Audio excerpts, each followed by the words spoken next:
కూటమి ప్రభుత్వం మైనార్టీలకు అన్యాయం చేస్తుందని మండిపడ్డారు. గుంటూరు ఈస్ట్ నియోజకవర్గ వైఎస్ఆర్సీపీ సమన్వయకర్త షేక్ నూరి ఫాతిమా. కాకానిలో 71 ఎకరాల మైనార్టీ భూమిని ఇండస్ట్రియల్ పార్కు పేరుతో చంద్రబాబు సర్కార్ లాగేసుకోవడానికి ప్రయత్నిస్తుందని ఆరోపించారు. అంజుమన్ ఆస్తులను హరిస్తుంటే స్థానిక ఎమ్మెల్యే నజీర్ కనీసం స్పందించడం లేదని విమర్శించారు. ప్రభుత్వం తన నిర్ణయాన్ని వెనక్కు తీసుకోకపోతే వైఎస్ఆర్సీపీ తరపున పెద్ద ఎత్తున ఉద్యమిస్తామని హెచ్చరించారు నూరి ఫాతిమా. మరి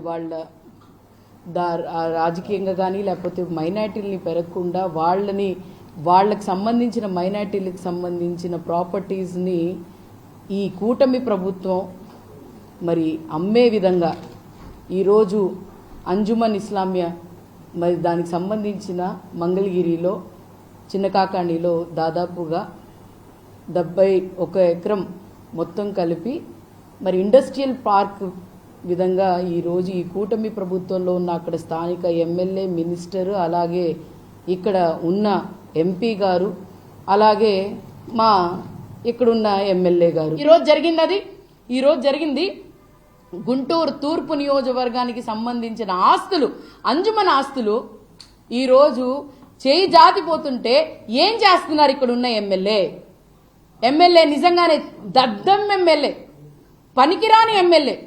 ఆస్తులు సంపాదించుకోవడానికి తను సంపాదించుకోవడానికి రాజకీయాల్లో వచ్చానని చెప్పి ప్రూవ్ చేస్తున్నాడు చక్కగా.